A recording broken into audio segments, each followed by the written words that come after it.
ఒక నాయకుడిగా ఎదగాలనుకున్న నువ్వు ఈ గ్రామంలో ఏం జరుగుతుంది, ఇది నేను ప్రతిసారి చెప్తున్నాను ప్రతి నాయకుడికి.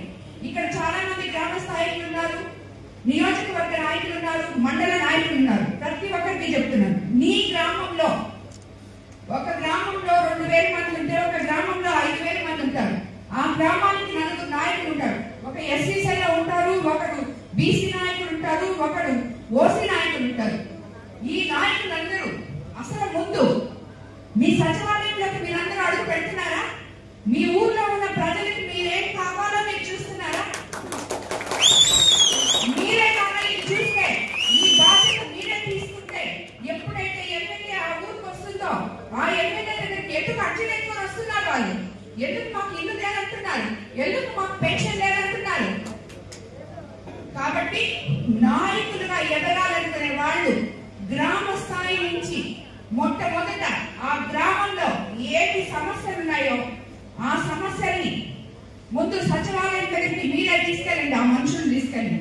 అక్కడ కాలేదా మండల నాయకుడి దగ్గరికి వెళ్ళండి. మండల నాయకుడి దగ్గర కాలేదా ఎమ్మెల్యే దగ్గరికి రాండి.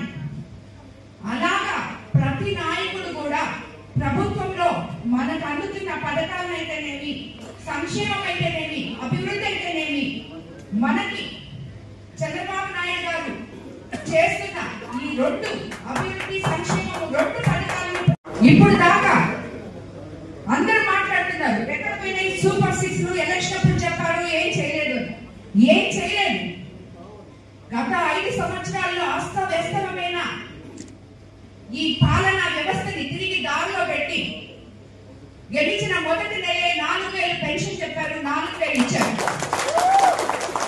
3 సిలిండర్లు చెప్పారు, అలాగే ఇచ్చారు.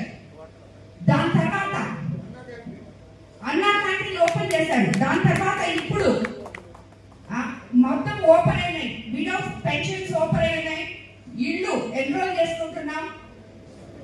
అదేవిధంగా రాబోయే రోజుల్లో ప్రతి ఒక్కటి కూడా రేపు మనం గుంటలు పడిన రోడ్లు మొత్తం క్లియర్ చేశారు. ఎన్ఆర్జీఎస్ ఫండ్స్ వచ్చాయి.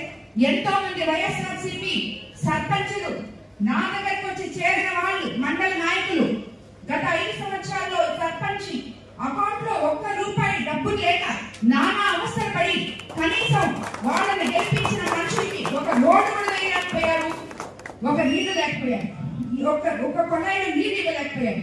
నేను ఎమ్మెల్యేగా వెళ్ళినప్పుడు మండు టెండల్లో గత మేలో ఎన్నో ఊర్లలో తాగడానికి బుక్కడి మంచినీళ్ళు లేవన్నారు. చనిపోతే